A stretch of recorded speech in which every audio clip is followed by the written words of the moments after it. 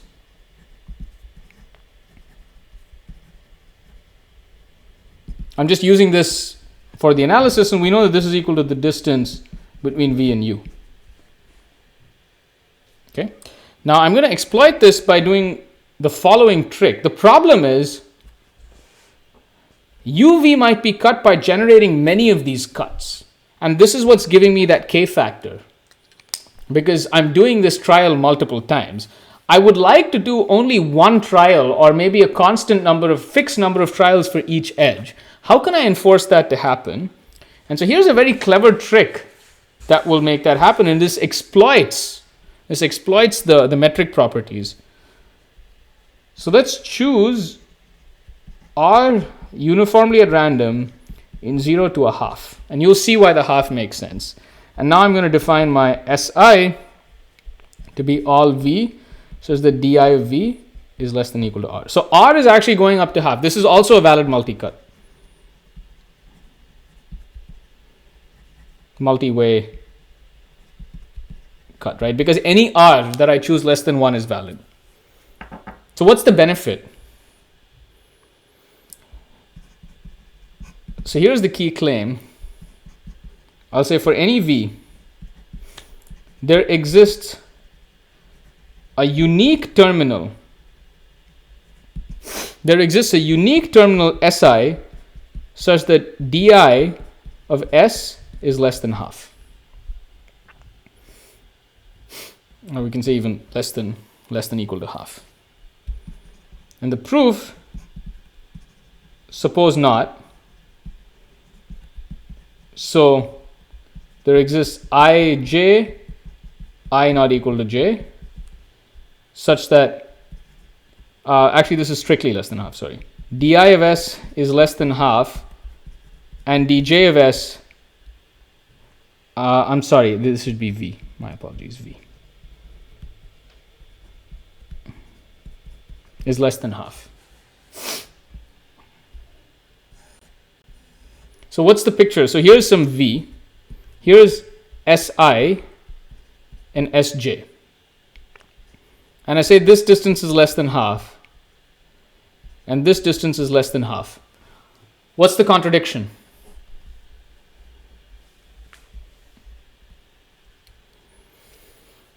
What is the contradiction now?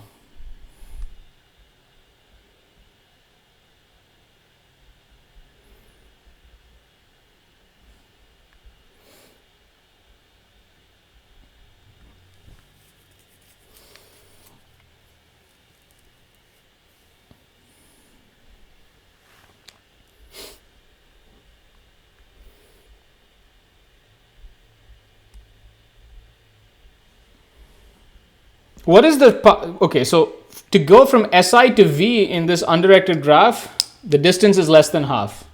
To go from Sj to V, the distance is less than half. Here's the LP. The constraint should be the distance is greater than 1, right? Exactly. The distance between the terminals has to be greater than 1. But then, by triangle inequality, and this is key, by triangle inequality, the distance, so I'll say the shortest path distance from Si to Sj, and what is this? This is equal to di of j, which is the same as dj of Si. So di of Sj, the distance from Si to Sj is at most the distance from Si to V plus the distance from V to Sj. Now, what is the distance from Si to V? This is exactly di of V. And this is equal to the distance of Sj to V, right? Because it's undirected. So shortest path undirected distance, which is di of V plus dj of v, which is strictly less than 1, and that's a contradiction. On the other hand, we assume that this is more than 1, so contradiction.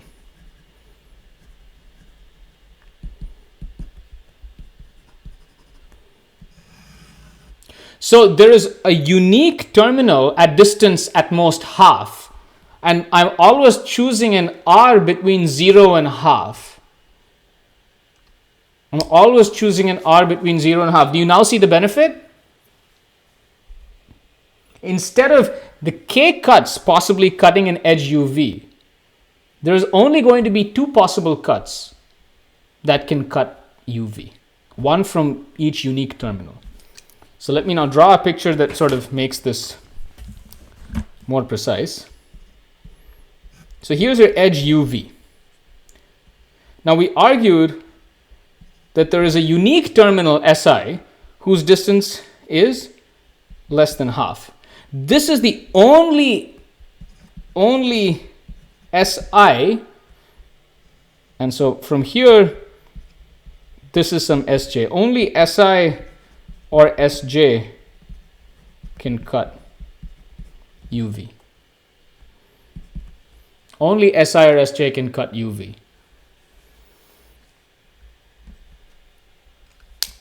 Okay, is this clear? I will show the analysis, but I want to make sure that you understand the power of choosing r between 0 and half rather than 0 and 1. And so what this ensures is actually si can there's only one terminal at distance at most half from v. So there's only one terminal from the u side who could cut uv, one terminal from the v side. These might even be the same. These could even be the same. But this is just saying there's only one terminal such that script si will cut uv. Any questions? Please ask.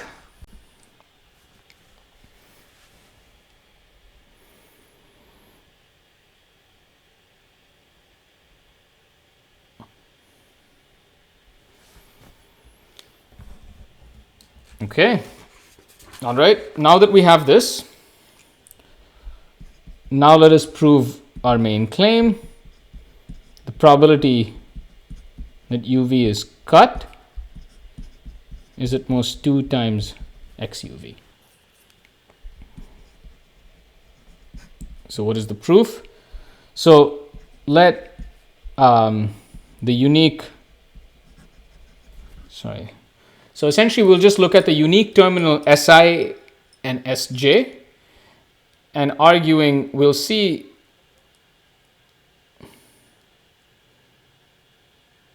that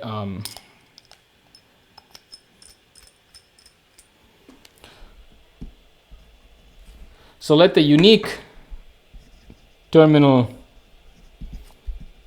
at distance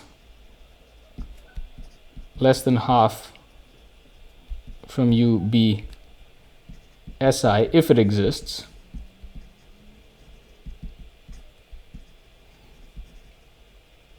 and terminal at distance at most half from v be sj. Okay, so case 1 is that si is equal to sj. So maybe they're the same thing. So here is this uv, and there is an si, and this could even be that if one of them don't exist, then you would have the same situation. Okay, so the probability that uv is cut, so this means that uv is only cut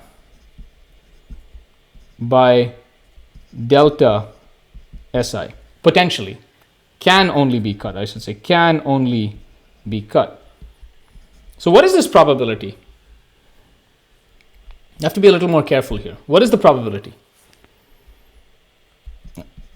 This is the probability that r is in di of u, di of v.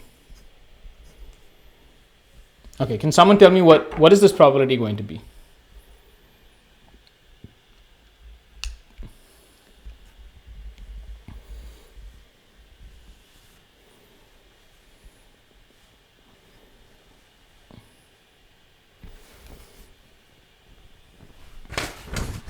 Remember, you saw this analysis here.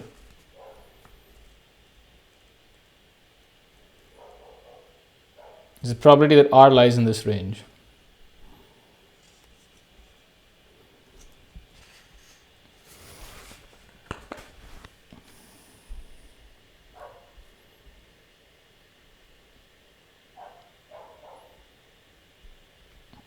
Is this correct? Is this correct?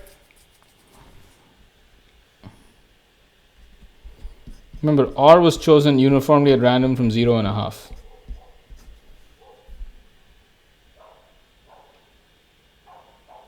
It's less than or equal to twice of XUV. Twice of this, exactly. So it's going to be this divided by a half,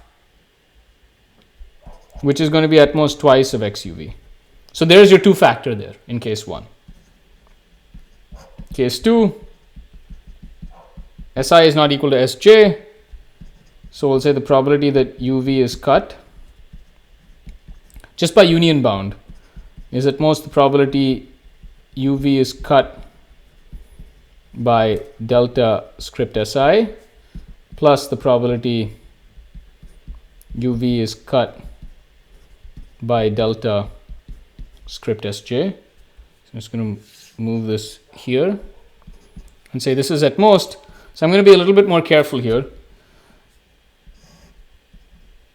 So I have, so think of this as I'm looking at, this is like the chart or the line for di, the distance from I. So here is 0. So I have di of u and I have di of v. So if it lies anywhere in here, I'll cut. But maybe half, if half lays somewhere in between, then I only have to look at this region because I'm never going to choose R beyond that. So I can just upper bound this by half minus di of u. And again, this is going to be divided by a half. Plus half minus dj of v divided by a half. And so moving all of these things around, I get 2 times 1 minus diu minus dj of v. Okay, so to draw a picture again, so here is uv, here is si, here is sj. Again, you can use triangle inequality. You know that the distance from si to u plus the weight of u to v plus going from v to sj is at most 1. Is at most 1. So I can upper bound the 1 over here by saying that the 1 is at most the distance from di of u plus xuv plus the distance of j to v minus di of u minus dj of v. So all of these things cancel out and I get 2xuv.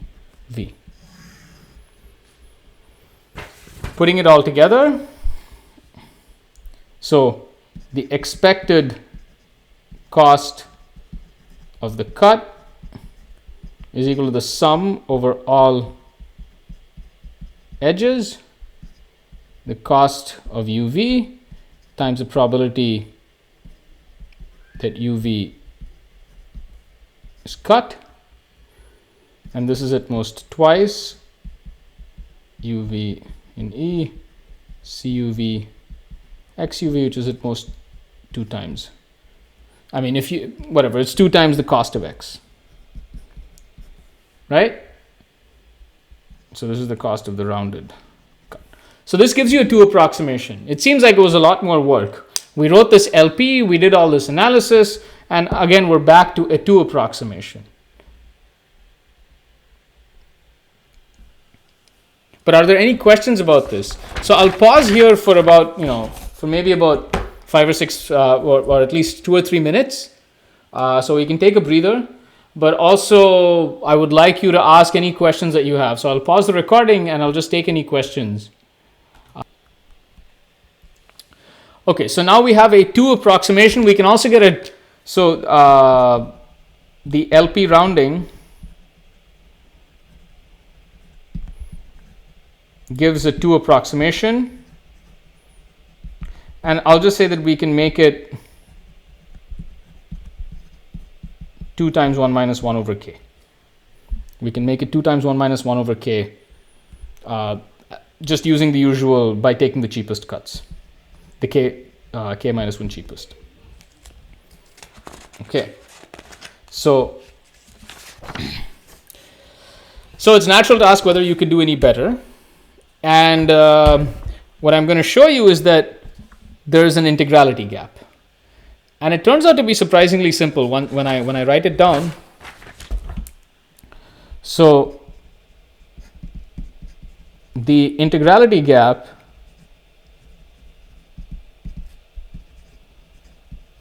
of the LP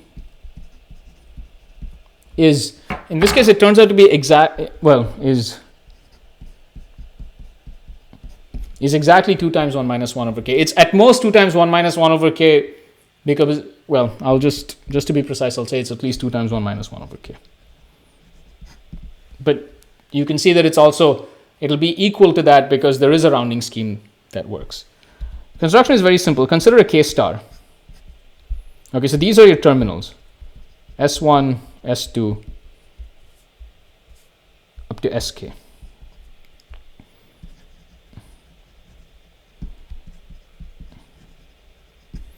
Consider a k star.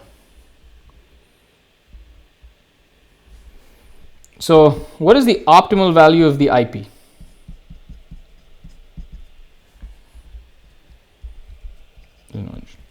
Or maybe I should say Sk minus 1, Sk. What is the optimal value of the IP?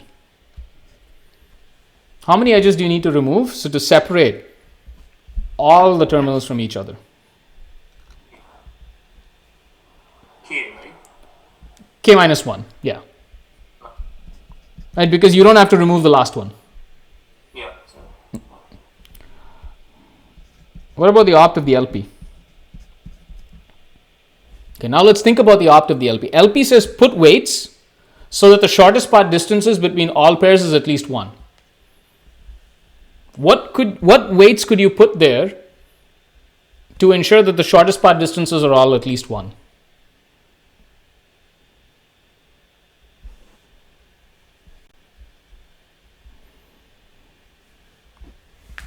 You want to make the shortest path distance between all terminals to be at least 1. So what is the weight that you would put? Half. So set half everywhere. So set xe is equal to half for all e, right? And this is a valid LP point. And let's just, in this case, assume that CE is equal to 1 for all e. Right, so the cost of x is essentially equal to k over 2 because I put a half everywhere. And so the integrality gap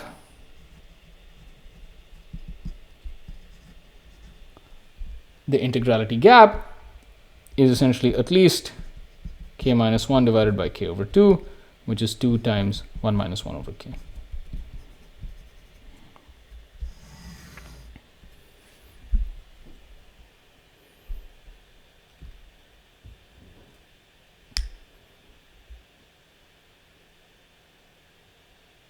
So interestingly, when k is equal to 2, this quantity is 1. Because if you just have two things from each other, you could put a half on each or you could take one edge and it would be the same thing. So there is no integrality gap. But when you allow sort of putting arbitrary, when you have more terminals, the opt of the LP is much smaller. The opt of the LP is much smaller. Whereas if k is equal to 2, then actually you don't get anything. Okay, so that's the integrality gap of this cut LP. Okay. Now how do we get an improvement? And so whatever argument I've given so far, this is by Calinescu, Karloff, and Rabbani. And I have the year, I believe it's, well, I think it's something like 2000. And this is quite famous in this area. It's called the Ckr relaxation. Indeed, all the things that we talked about so far were in their introduction. They were just mentioned as this is their pathway of getting it, because the 2 times 1 minus 1 over k was already known. So there's no point in giving an LP in a complicated rounding scheme. But what they argued is that if you look at this LP carefully and you try to understand the core mathematical ideas behind it, then you can get an improvement. And this leads to actually a very deep concept in algorithms called metric embeddings. So let's try to look back. Let's look back at the LP that we have. So here's the LP. Right? So here's the LP that we had. What they said was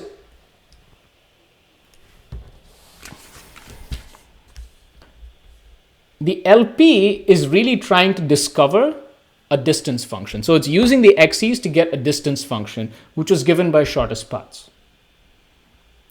Can we generalize this idea?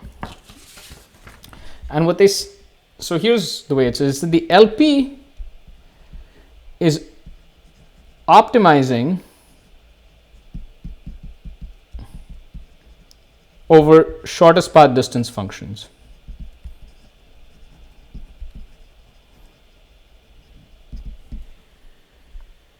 Right? So the LP is trying to find the best shortest path distance that sort of satisfies some metric, some objective, because the variables are the distances.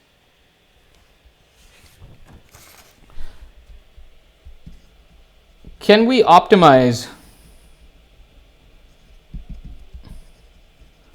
over a general metric?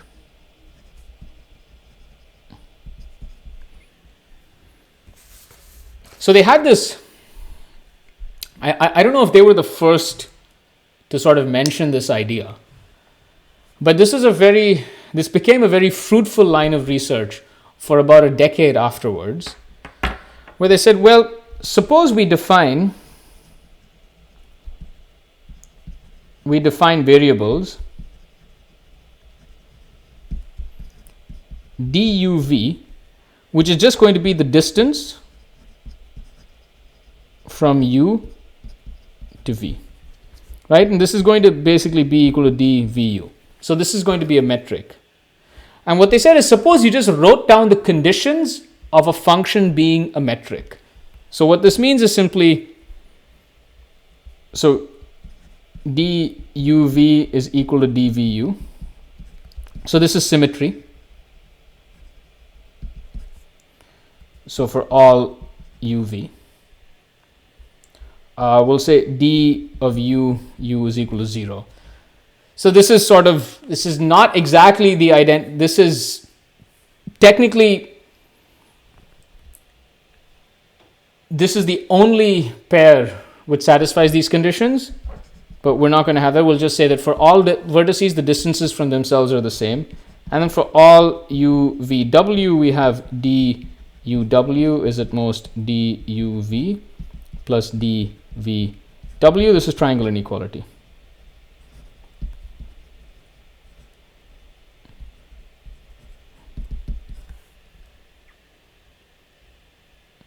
Right, and I'll just say that duv is always greater than 0. So distance, these conditions together, now depending on where you look, the original papers and the TCS papers refer to it as a semi-metric. Although on Wikipedia, semi-metric is something else. On Wikipedia, it's referred to as a pseudo-metric. But essentially, any function that satisfies these conditions is essentially a metric. The only condition that we don't have is usually we say that duv is equal to 0 if and only if u is equal to v. Whereas here we allow 2 points, 2 vertices to actually have a distance of 0 between themselves, even though they're different. So this is a pseudometric. All these conditions are linear conditions. These are linear constraints. So suppose we went ahead and threw in all these constraints. And then we said that for all I not equal to j, the distance of Si and Sj, suppose we actually forced it to be exactly 1. Okay? And what we do is, I'm going to write the objective below instead of above. We actually minimize. So we look at all the edges. We'll minimize CUV just times the distance of UV. That's what we're going to do. We're actually just going to minimize for each pair. I look at the cost times the distance. So, and then let me just write the integrality condition. So the IP condition would be, suppose I actually enforced for all pairs UV. For all pairs UV, suppose I said the distance UV has to either be 0 or 1. So this is an IP. So this is saying that any 2 vertices have a distance of either 0 or 1. And indeed, to show you what those distances are, that's just given by the clusters. If you're in the same cluster, your distance is 0. If you're in different clusters, your distance is 1. Suppose that is like the optimal metric that you're trying to find. You're trying to optimize that metric, and for every edge that goes across the clusters, you pay a cost, because the distance between things across clusters is 1. And so the opt of the IP is basically the same thing as multi-way cut. So this is like an equivalence relation. Yes, exactly. It's an equivalence relationship. When this is 0, 1, it's an equivalence relationship, except what I'm going to do is I'm basically going to just say that duv is greater than 0. Right? Or I could, I'll just say that duv is at most 1.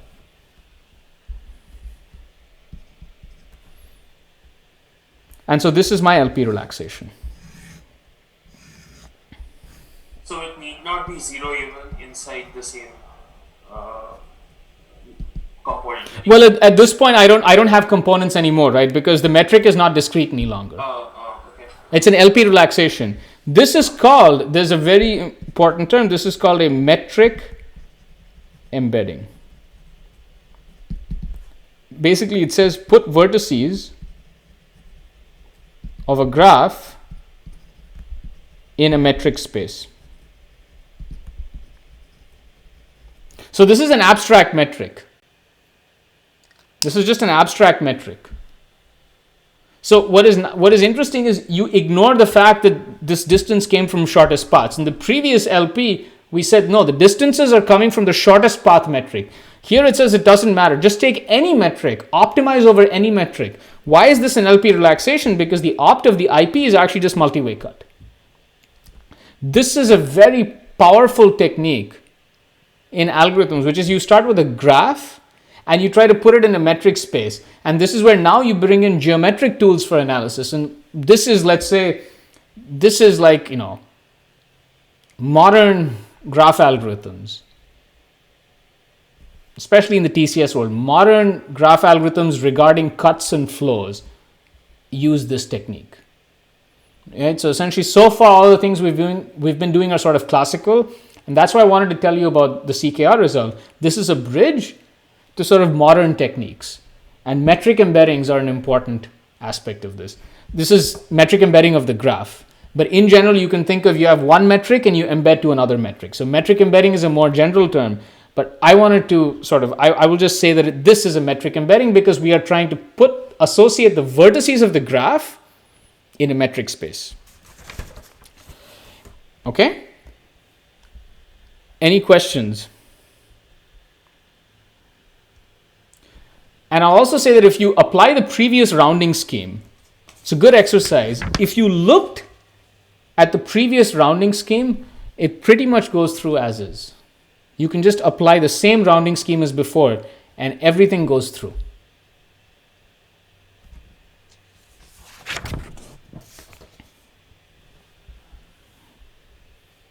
Because the distance uv actually ends up being like xuv, but the nice thing is you don't have a separate like variable for distance and a separate for xuv. You can just think of xuv as putting a distance between all edges, and then that leads to this overall metric. Any questions about this?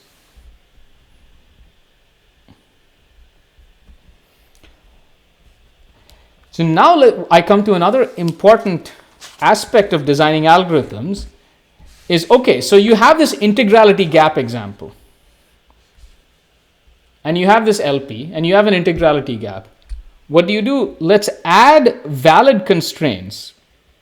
So let us add valid linear constraints. What does by valid mean? This means IP points should still be feasible.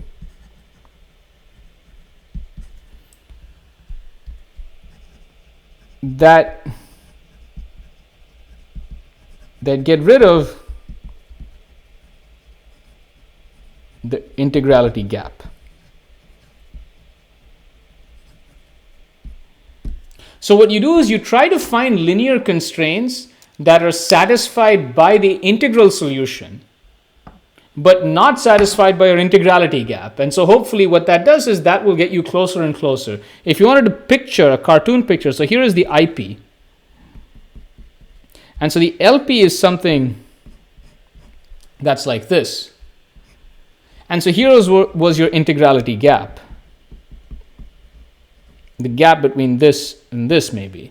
What you want to do is you want to try to find a constraint which will separate the integrality gap example from the IP. And so then your new IP, that's the one over here, has a smaller integrality gap. And there are ways of trying to do this in a systematic way to try to improve the integrality gap. And this again is like a whole topic in of itself. But what CKR, Kalinescu, Karloff, and Rabbani do is they give these very nicely chosen linear constraints that will get rid of that example. So let's recall that example again. Right? So that example put a half on each of these distances. Now what CKR said is like, let's consider the integral solution. Consider the opt of the IP, the integral solution. And so what you get over there are these clusters. Right? And what you know is that each SI belongs to a distinct cluster. And you may have these straggler clusters as well. It's okay. But each SI is in its own cluster. And the metric is simply that D of UV is equal to 0 if in the same cluster and 1 otherwise, right? So what we have is a discrete metric that you're trying to discover. So they said one thing that you get in this situation is what you can, I'm not going to state this explicitly, but you can actually argue that, let's say each of these has one SI in it. Each cluster has exactly one SI. You can argue that you can always choose each cluster to have exactly one SI. You could separate S1, S2, S3, so on and so forth, and everything you get has one SI. So you can consider the cluster of this form. Again, the cluster is simply just give it by this metric, right? The distance of UV if they're the same cluster and one otherwise. So for all vertices U, if you look at the summation of distance from SI to U, what is this distance going to be?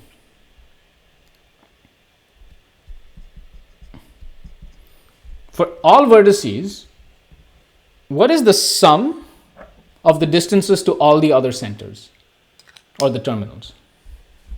K minus 1. K minus 1. So let's throw this constraint in. We're going to add this constraint. Add this constraint.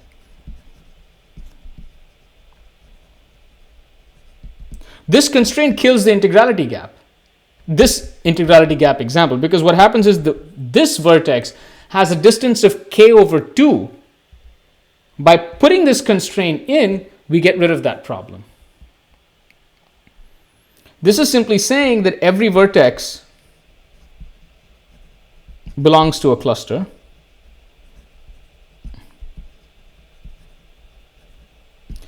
Then there's another one they give, and this is a more non-trivial one. They say, well, okay, let's try to lower bound the distance of u to v. So the idea is you want duv to be pulled to be either 0 or 1, and you want to throw in linear constraints that force it to be either 0 or 1.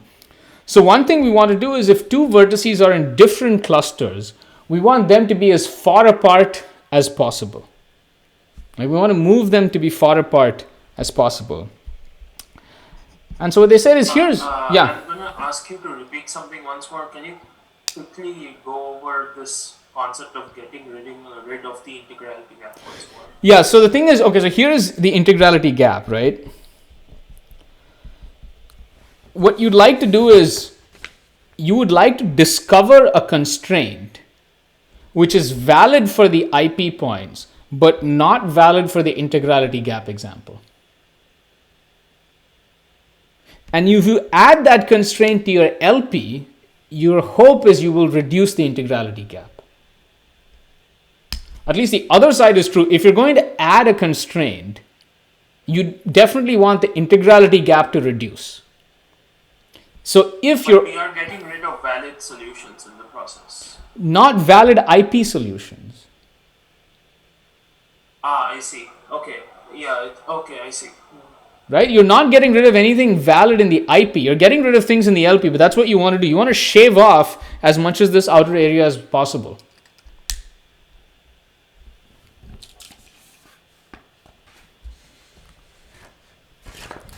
So they put in another constraint. And this constraint, they said, okay, so let's look at any two things that are in different clusters. And you want to sort of make them as far apart as possible. So they wrote this constraint, which again, it's not going to be obvious, sort of why they chose this. But they say, okay, let's look at, for each other terminal, look at the difference of distances. Now, the difference of distances in this case is either 1, 0, or minus 1. Right? That all the differences are 1, 0, or minus 1.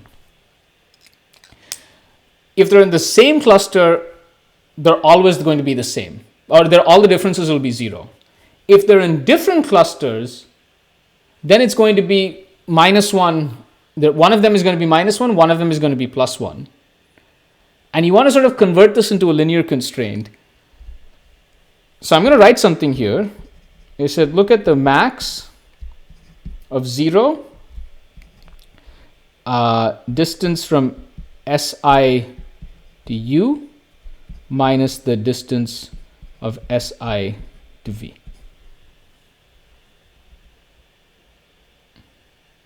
You can convert this into a linear constraint. This requires an exercise, but you can these constraints you can throw in. So now for all UV, you say the distance is at least.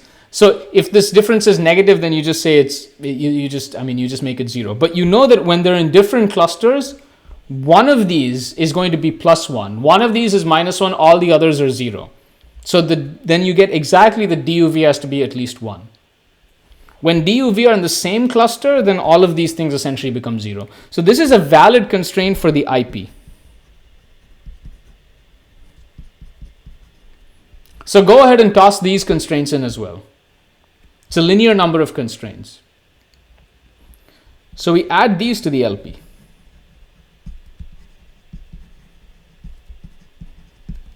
We add these constraints also to the LP. And when you add all of these things, this is the Ckr relaxation. This is the Ckr relaxation. And, by sort of a similar rounding procedure,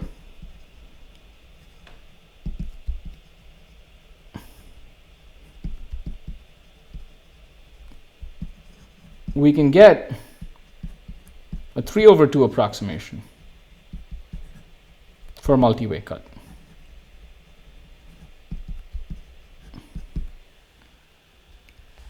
We can get a 3/2 approximation.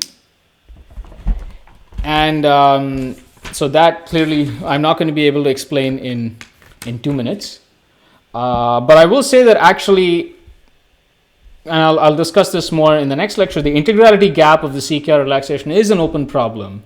So it's not known what the integrality gap is. It's not known what the best factor approximation is. This is a fairly big open problem in theoretical computer science in an optimization. But the Ckr relaxation was a big breakthrough because it essentially went from this 2 approximation to a 3/2 approximation. And it, more importantly, it introduced this idea of using a metric. So thinking of the LP as actually optimizing over a metric, over the space of all metrics. So every valid point, like in some sense, your primal space is the space of all metrics, and then you try to optimize over that space. And so let's end here, and I'll take any questions that you have. Hi, Sanjay.